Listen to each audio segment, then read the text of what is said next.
Whatever arises in the present moment is impermanent. I say this often, but most people don't pay much attention. They're reluctant to make use of this simple little teaching. All that is subject to arising is impermanent. It's uncertain. This really is the easiest, least complicated way to reflect on the truth. If you don't meditate on this teaching, when things actually do start to show themselves as uncertain and changeable, you don't know how to respond wisely and tend to get agitated and stirred up. Investigation of this very impermanence brings you insight and understanding of that which is permanent. By contemplating that which is uncertain, you see that which is certain. This is the way you have to explain it to make people understand the truth.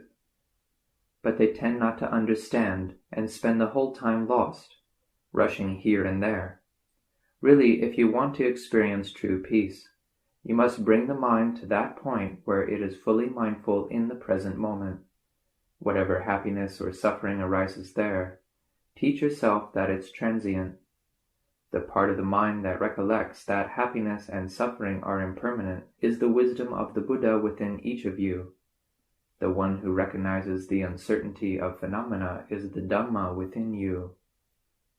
That which is the Dhamma is the Buddha, but most people don't realize this. They see the Dhamma as something external, out there somewhere, and the Buddha as something else over here.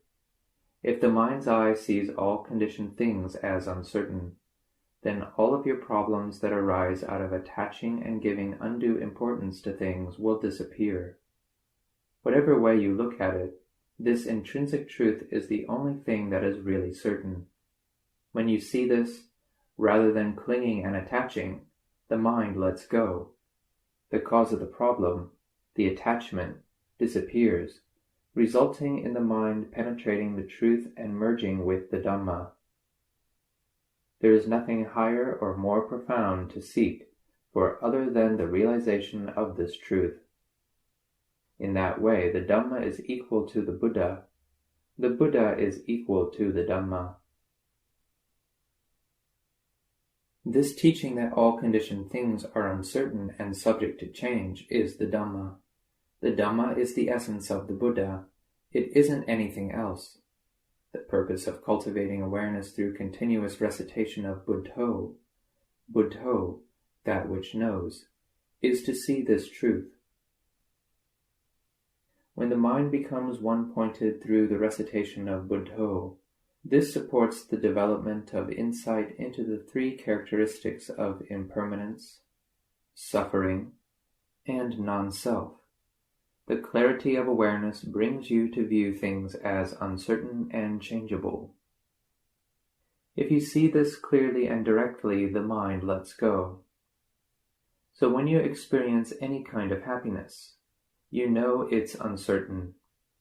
When you experience any kind of suffering, you know it's uncertain just the same. If you go to live somewhere else, hoping it will be better than where you are already, remember that it's not a sure thing whether you will really find what you are looking for. If you think it's best to stay here, again, it's not sure. That's just the point. With insight, you see that everything is uncertain, so wherever you go to practice, you don't have to suffer. When you want to stay here, you stay. When you want to go elsewhere, you go, and you don't make any problems for yourself. All that doubting and vacillation about what is the right thing to do ends. It is the way of training in fixing mindfulness solely on the present moment that brings the doubts to an end. So don't worry about the past or the future. The past has already ceased. Whatever occurred in the past has already taken place and is over and done with. It's finished. Whatever is going to arise in the future is also going to end in the future. Let go of that too. Why get worried about it? Observe the phenomena arising in the present moment and notice how they are changing and unreliable. As Buddho, the knowing, matures and penetrates deeper, you gain a more profound awareness of the essential truth that all conditioned phenomena are of an impermanent nature. This is where insight deepens and allows the stability and tranquility of samadhi to strengthen and become more refined. Samadhi means the mind that is firm and stable, or the mind that is calm. There are two kinds. One kind of calm comes from practicing in a quiet place, where there are no sights, sounds, or other sensual impingement to disturb you. The mind with such calm is still not free from the defilements. The defilements still cover over the mind, but during the time when it is calm in samadhi, they remain in abatement. It's like pond water that is temporarily clean after all the dirt and dust particles have settled on the bottom. As long as the sediment hasn't been stirred up, the water remains clear. But as soon as something does disturb it, the dirt rises up and the water becomes cloudy again. You are just the same. When you hear a sound, see a form, or the mind is affected by a mental state, any reaction of disliking clouds over the mind. If no aversion is stimulated, you feel comfortable. But that feeling of comfort comes from the presence of attachment and defilement rather than wisdom. For example, suppose you wanted this tape recorder. As long as this desire was unfulfilled, you would feel dissatisfaction. However, once you had gone out looking and found one for yourself, you would feel content and satisfied, wouldn't you? However, if you attach to the feeling of contentment that arose because you managed to get your own tape recorder, you would actually be creating the conditions for future suffering. You would be creating the conditions for future suffering without being aware of it. This is because your sense of satisfaction would be dependent on you gaining a tape recorder, so as long as you didn't possess one, you would experience suffering. Once you acquired a tape recorder, you would feel content and satisfied. But then, if, perhaps, a thief were to steal it, that sense of satisfaction would disappear with it, and you would fall back into a state of suffering again. This is the way it is. Without a tape recorder, you suffer. With one, you're happy. But when for some reason you lose it, you become miserable again. It goes on like this the whole time. This is what is meant by samadhi that is dependent on peaceful conditions. It's uncertain, like the happiness you experience when you get what you want. When you finally get the tape recorder you have been looking for, you feel great. But what's the true cause of that pleasant feeling? It arises because your desire has been satisfied. That's all. That's as deep as that kind of happiness can reach.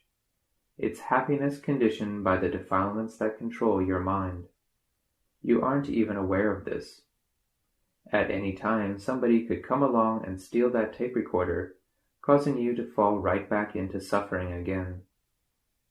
So that kind of samadhi only provides a temporary experience of calm.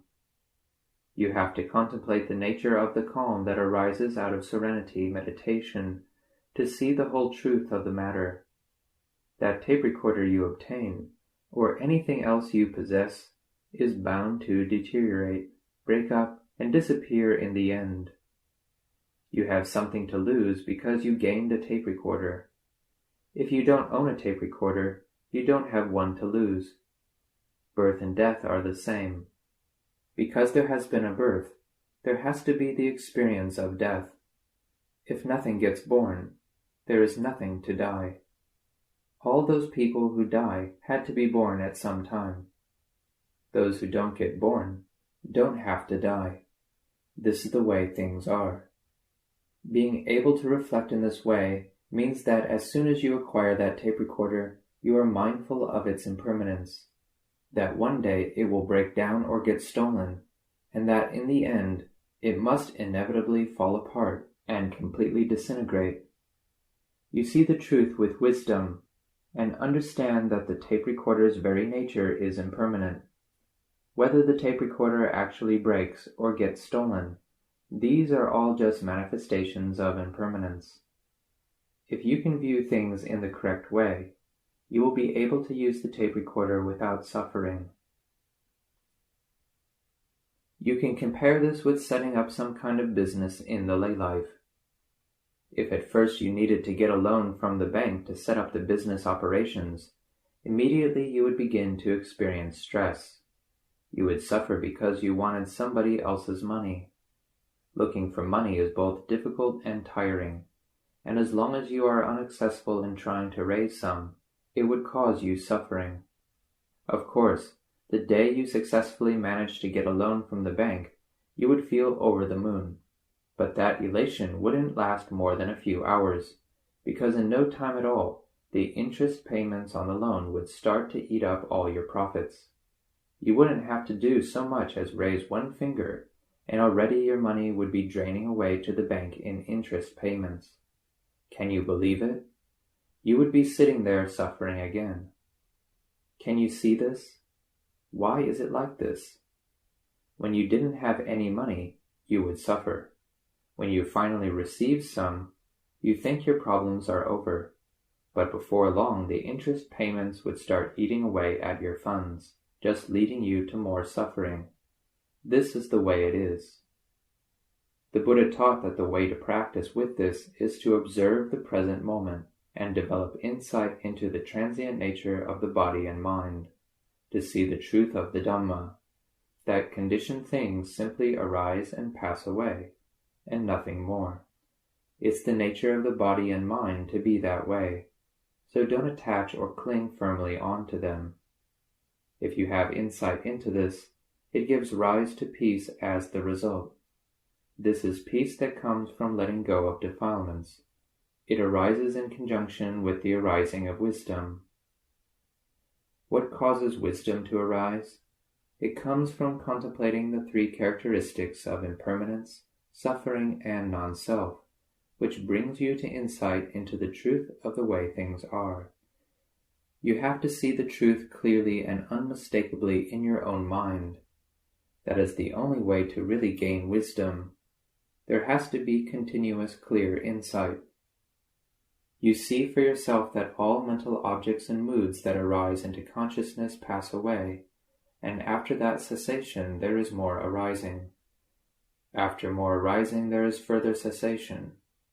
If you still have attachment and clinging, suffering must arise from moment to moment. But if you are letting go, you won't create any suffering. Once the mind is clearly seeing the impermanence of phenomena, this is what is meant by Sitibhuto, the internal witness. The mind is so firmly absorbed in its contemplation that the insight is self-sustaining. So in the end, you can only accept as partial truths all the teachings and wisdom that you receive from others,